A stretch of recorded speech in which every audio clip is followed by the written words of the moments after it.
بسم اللہ الرحمن الرحیم۔ السلام علیکم ناظرین، چینل پر نئے چینل کو سبسکرائب کر لیں، بیل آئیکن بھی پریس کر لیں تاکہ اصل خبر آپ کو بر وقت مل سکے۔ ایک جانب علیمہ خان مردان میں باہر نکل کے آئی ہیں، نہ صرف باہر نکلی ہیں بلکہ انہوں نے حکمت عملی کا اعلان بھی کر دیا ہے۔ دوسری جانب اسلام آباد کے اندر سے ڈیل کی ایک بہت بڑی خبر ہے، بہت واضح خبر ہے، یہ بھی آپ کے سامنے رکھتے ہیں۔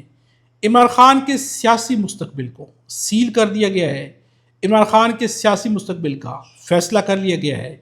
اب طاقتوروں کے قریب ترین شخصیت نے ایک دعویٰ کیا ہے، یہ بھی آپ کے ساتھ شیئر کرتے ہیں۔ ایک عجیب سی لڑائی ہوئی ہے، یعنی کچہری کے اندر پولیس کی ایک شخص کے ساتھ لڑائی ہوئی۔ اب کس بات پر ہوئی ہے، یہ بہت ہی حیرت انگیز لڑائی ہے۔ آخر میں یہ بھی آپ کے سامنے رکھتے ہیں۔ علیمہ خان مردان میں دوبارہ سے سامنے آتی ہیں، کافی سارے لوگ وہاں پر جمع ہوئے۔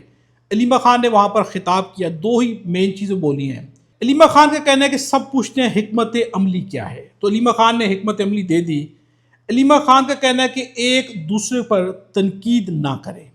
دوسروں کا کہنا ہے کہ سب سے بڑی حکمت عملی یہ ہے کہ ہم اتفاق سے چلیں گے، مل جل کر آگے بڑھیں گے، ہمارے درمیان کوئی بھی دراڑ نہیں ہونی چاہیے، کوئی علیحدگی نہیں ہونی چاہیے، اتفاق سے ہم آگے بڑھیں گے۔ یعنی حکمت عملی کیا ہے کہ مل جل کر چلیں گے، اتفاق سے آگے بڑھیں گے۔ اب علیمہ خان جب باہر نکل کے آتی ہیں، اس وقت کوئی باہر نہیں نکل رہا، لیڈر کا کوئی بندہ ہو، پارٹی کا کوئی بندہ ہو، علیمہ خان تن و تنہا باہر نکلی ہوئی ہیں، لیکن ان پر بھی تنقید کی جا رہی ہے۔ یعنی علیمہ خان اگر پارٹی کے لوگ نہیں نکلیں گے، علیمہ خان نکلیں گی، بہنیں ہیں، اپنے بھائی کے لیے باہر نکلی ہوئی ہیں، تو پارٹی ان پر تنقید کر رہی ہے کہ یہ سیاست میں آنا چاہتی ہیں۔ لیکن علیمہ خان کا کہنا ہے کہ حکمت عملی صرف یہ ہے کہ ہمارا سیاست سے لینا دینا نہیں، جو بھی سیاسی پارٹی کے لوگ ہیں، یعنی کہ پی ٹی آئی کے جو لوگ ہیں، سیاسی لوگ، ان سب کو اکٹھے مل کے اتفاق سے آگے بڑھنا چاہیے، اور یہ ہے سب سے بڑی حکمت عملی۔ اب دوسری جانب ان کا کہنا ہے کہ کچھ لوگ یہ تاثر دینے کی کوشش کر رہے ہیں کہ تحریک انصاف ختم ہو چکی ہے، عمران خان کے لیے اب کوئی نہیں نکلتا، تو انہوں نے باہر نکل کے ثابت کر دیا ہے کہ جب بھی کوئی بندہ ہمت کرے گا، چاہے پارٹی کے اندر سے ہو، کوئی بھی بندہ ہو، وہ باہر نکلے گا، تو عوام باہر نکلنے کے لیے آج بھی تیار ہے، صرف قیادت کو باہر نکلنے کی ضرورت ہے۔ یعنی واضح پیغام دیا انہوں نے۔ ساتھ میں اب ایک بڑی خبر ہے، طاقتوروں کے قریب ترین شخصیت یعنی منیب فاروق ایک خبر دے رہے ہیں۔ اب یہ خبر خود تو بڑی افسوسناک ہے، یعنی منیب فاروق یہاں پر کیا صحافت کرے، یہاں پر وہ کیا کرے، لیکن ڈیفینیٹلی وہ طاقتوروں کا پیغام سامنے لے کر آ جاتے ہیں، یا ان کی باتیں جو ہے کھل کے عوام کے سامنے رکھ دیتے ہیں۔ اب انہوں نے ایک بات کہی ہے، ان کا کہنا ہے کہ عمران خان کا سیاسی فیٹ سیل کر دیا گیا، یعنی عمران خان کی سیاسی تقدیر اسے سیل کر دیا گیا ہے۔ پہلے بھی سیل تھا، لیکن سپریم کورٹ کے فیصلے نے اب مہر ثبت کر دی ہے۔ ہائی کورٹ سے کیس آئینی عدالت جائے گا، اور آئینی عدالت سے وہی فیصلہ ہونا ہے جو ہونا ہے۔ یعنی آئینی عدالت سے وہی فیصلہ ہونا ہے جو ہونا ہے۔ اس سے کیا مراد ہے؟ یعنی اس سے مراد تو پھر یہی ہے کہ آئینی عدالت جو ہے انصاف کی بنیاد پہ فیصلہ نہیں کرے گی، بلکہ فیصلہ تو آلریڈی وہاں پر موجود ہے۔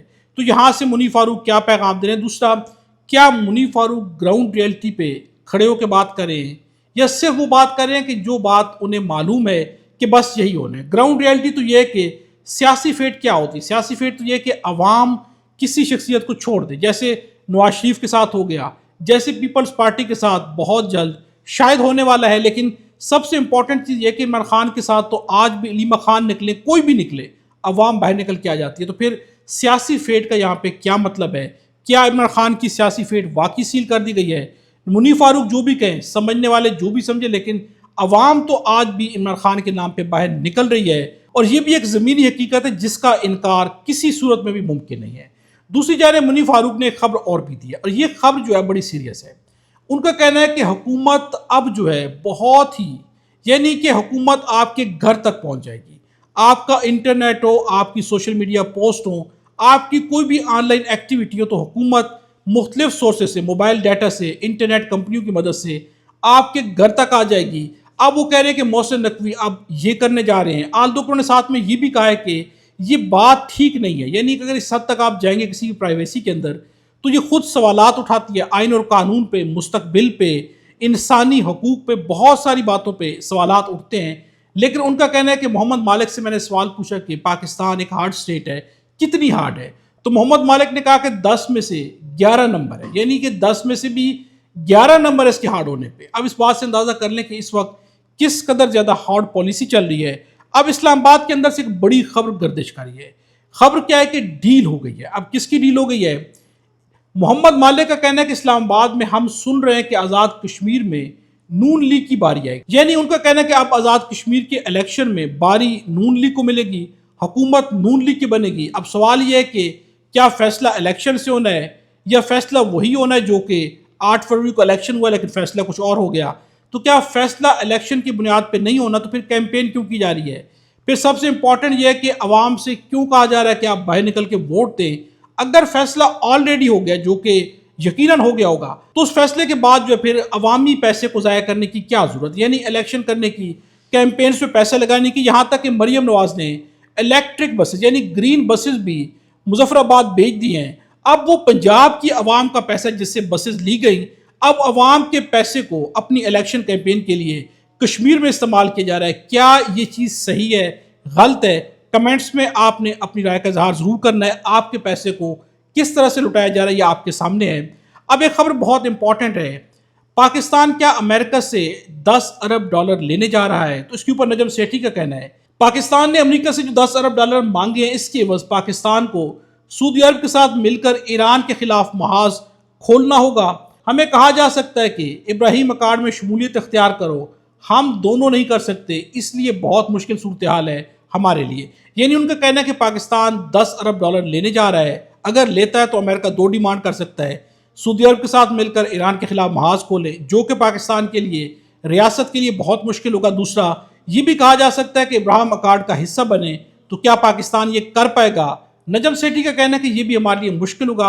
اور ڈیفینیٹلی یہ دونوں صورتحال مشکل ہے. ایران کے ساتھ ہمارے جو ذاتی تعلقات ہیں، ایک ہمسائے کے طور پر بھی، مسلم ہونے کے ناطے بھی، یہ دونوں تعلقات امریکہ سے کہیں زیادہ گہرے ہیں. اگر ہم ان تعلقات کو خراب کرنے کی کوشش کریں گے تو ڈیفینیٹلی کیا ہمیں اس کا فائدہ ہوگا؟ تو فائدہ تو، کیونکہ آلریڈی ایک دشمن ہمارے پڑوس پہ بیٹھا ہوا ہے. کیا ہم دوسرے ملک کے ساتھ بھی دشمنی مول لے سکتے ہیں؟ یہ بھی ایک سوال ہے. دوسرا، ایران کے ساتھ، ایران نے آج تک پاکستان کے ساتھ کچھ غلط نہیں کیا، تو کیا پاکستان امریکہ کے لیے ان کے ساتھ کچھ کرنے جا رہا ہے؟ یہ بھی سوال ہے. کیا ابراہیم اکارڈ یعنی اسرائیل کو ماننا پاکستان ماننے جا رہا ہے؟ یہ خود ایک بہت بڑا سوال ہے جو کہ پاکستان ڈیفینیٹلی نہیں کرے گا. تو اب یہاں پر سوالات ہیں کہ آخر ہوگا کیا؟ اب آخر میں آپ کے سامنے ایک لڑائی رکھتے ہیں. پاکستان کی ریاست میں کچھ بھی ہو سکتا ہے. اب سموسے کے ساتھ چٹنی نہ ملنے پر اسلام آباد کچہری میں لڑائی ہو گئی ہے. یعنی سموسے کے ساتھ چٹنی نہ ملنے پر، اور یہ لڑائی کوئی عام شہری کی نہیں ہوئی، سموسے پر چٹنی نہ ڈالنے کی وجہ سے ویٹر اور پولیس اہلکار کے درمیان تلخ جملوں کا تبادلہ. کچہری ڈیوٹی پر موجود پولیس اہلکار کا سموسے پر چٹنی ڈالنے کا حکم. سموسہ پلیٹ 120 روپے کی ہے، اگر چٹنی ڈالنی ہے تو 150 کی ہوگی. ویٹر کا پولیس اہلکار کو جواب، جس کے بعد وہاں پر آپس میں لڑائی ہو گئی ہے، جملوں کا تبادلہ ہوا ہے. کیا پولیس یہ کام کرے گی؟ یعنی پولیس کا کام تو قانونیت ہے. ایک سموسے پر چٹنی پر بھی پولیس لڑائیاں کرے گی. پاکستان کی ریاست کے اندر یہ مثالیں جو ہے یہ افسوسناک ہیں. یہ آپ کے سامنے ہم اس لیے رکھتے ہیں کہ ان مثالوں سے ہم اندازہ کر سکتے ہیں قانون کے رکھوالے کیا کر رہے ہیں. یہ خود ایک بہت بڑا سوال ہے. اب تک کے لیے اتنا ہی ہے. اگلی ویڈیو میں آپ سے دوبارہ ملاقات ہوگی. خدا ہم سب کو اور ہمارا وطن پاکستان کو اپنی حفظ و امان میں رکھے.